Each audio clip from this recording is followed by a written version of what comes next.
নমস্কার, কেমন আছেন আপনারা সবাই? আপনাদের সবাইকে আমার এই ব্লগে ওয়েলকাম জানাই। একটানা গরম দেওয়ার পর কাল রাতে ফাইনালি বৃষ্টি হলো, আর সকালবেলা ঘুম থেকে উঠে দেখছি হালকা হালকা বৃষ্টি পড়ছে। তো বৃষ্টি দেওয়ার ফলে ওয়েদারটা না অনেকটা ঠান্ডা ছিল।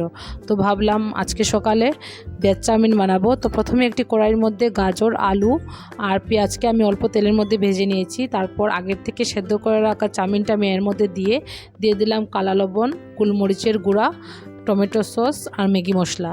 এখন আমি এগুলিকে ভালো করে দুটি কাঁটা চামচের সাহায্যে বেশ কিছুক্ষণ ধরে মিক্স করে নেব। তো মিক্স করা হয়ে গেলে এদিকে আমার চাউমিনটাও রেডি হয়ে গেছে। তো ব্রেকফাস্টটা করে এদিকে আমি চলে যাব এখন কয়েকটা পার্সেল আনবক্সিং করার জন্য।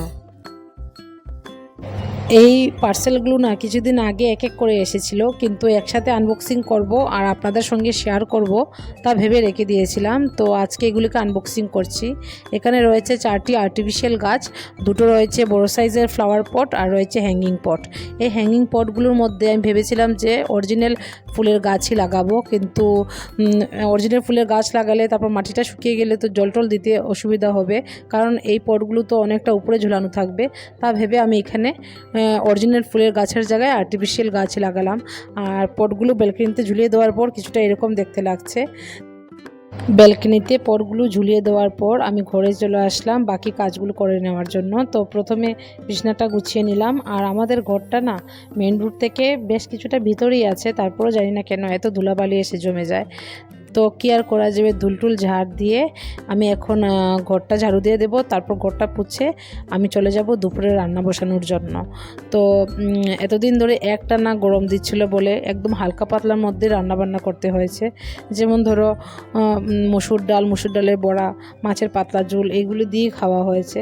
তো বেশ কিছুদিন ধরে চিকেন কিছুই খাওয়া হচ্ছে না। তো আজকে ভাবছি যে চিকেনের কষা বানাবো আর সঙ্গে বানাবো ফ্রাইড রাইস। তো ঘরটার পুছা হয়ে গেলে আমি চলে যাব দুপুরে রান্না বসানোর জন্য। যা যা কাজ ছিল তা সব করে এখন আমি চলে আসলাম কিচেনে দুপুরের রান্নার আয়োজন করতে। তো প্রথমেই একটি কড়াইয়ের মধ্যে তেল গরম করে আমি এর মধ্যে দিয়ে দিলাম পেঁয়াজ আর আদা রসুনের পেস্ট। এখন পেঁয়াজ আর আদা রসুনের পেস্টটা হালকা ভাজা হয়ে আসলে এর মধ্যে দিয়ে দিলাম টমেটো পেস্ট, লবণ, ধনে গুঁড়া, হলুদ গুঁড়া, লাল লঙ্কার গুঁড়া আর জিরে গুঁড়া। এখন মশলাটাকে আমি বেশ কিছুক্ষণ ধরে কষিয়ে নেব। তারপর কষানো হয়ে গেলে যখন তেলটা ছেড়ে আসবে তখন আমি এর মধ্যে দিয়ে দিলাম কাজু বাদামের পেস্ট। এখন মশলাটাকে আমি আবার কিছুক্ষণ নাড়িয়ে নেব। তারপর ধুয়ে রাখা চিকেনের পিসগুলো আমি এর মধ্যে দিয়ে চিকেনটাকে আমি ভালো করে কষিয়ে নেব। তারপর বেশ কিছুক্ষণ আমি এটাকে ঢাকা চাপা দিয়ে রান্না করব। আর পাশের চুলায় আমি ফ্রাইড রাইসটা বানিয়ে নেব। তো প্রথমে একটি প্রেসার কুকার গরম করে আমি এর মধ্যে দিয়ে দিলাম কিছুটা ঘি।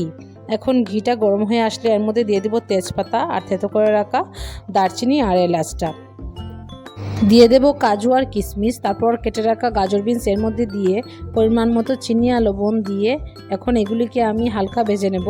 আর এদিকে চিকেনটা প্রায় হয়ে এসেছে। তো ঢাকনাটা সরিয়ে এখন আমি চিকেনের মধ্যে দিয়ে দিব গরম মশলার গুঁড়ো। তারপর কিছুক্ষণ নাড়াচাড়া করে নিলেই চিকেনটা রেডি হয়ে যাবে। তো এদিকে চিকেনটা হয়ে যাওয়ার পর আমি প্রেসার কুকারের মধ্যে দিয়ে দেব আগের থেকে ধুয়ে রাখা গোবিন্দভোগ চাল। আর চালটাকে আমি ততক্ষণ ধরে ভেজে নেব যতক্ষণ পর্যন্ত না একটা সুন্দর গন্ধ বের হচ্ছে। তারপর পরিমাণ মতো জল দিয়ে একটা সিটি দিয়ে দিলেই ফ্রাইড রাইসটা রেডি হয়ে যাবে। তো দুপুরে খাওয়া দাওয়া শেষ করার পর আর কোনো ভিডিও করিনি। তো সন্ধ্যা হয়ে যাওয়ার পর ব্যালকনিতে লাইট জ্বালিয়ে দিয়েছি, তখন ব্যালকনিটা দেখতে আরও বেশি ভালো লাগছে। তো আজকের ভিডিওটা আপনাদের কাছে কীরকম লেগেছে সেটা আমাকে কমেন্টের মাধ্যমে নিশ্চয়ই জানাবেন। আর ভিডিওটা আমি এখানেই শেষ করছি বন্ধুরা। ভিডিওটা যদি ভালো লেগে থাকে তাহলে ভিডিওটিতে একটি লাইক করে চ্যানেলটিকে সাবস্ক্রাইব করে আমার পাশে থাকবেন। দেখা হচ্ছে পরবর্তীতে অন্য কোনো একটি ব্লগে। আপনারা সবাই ভালো থাকবেন, সুস্থ থাকবেন। ধন্যবাদ।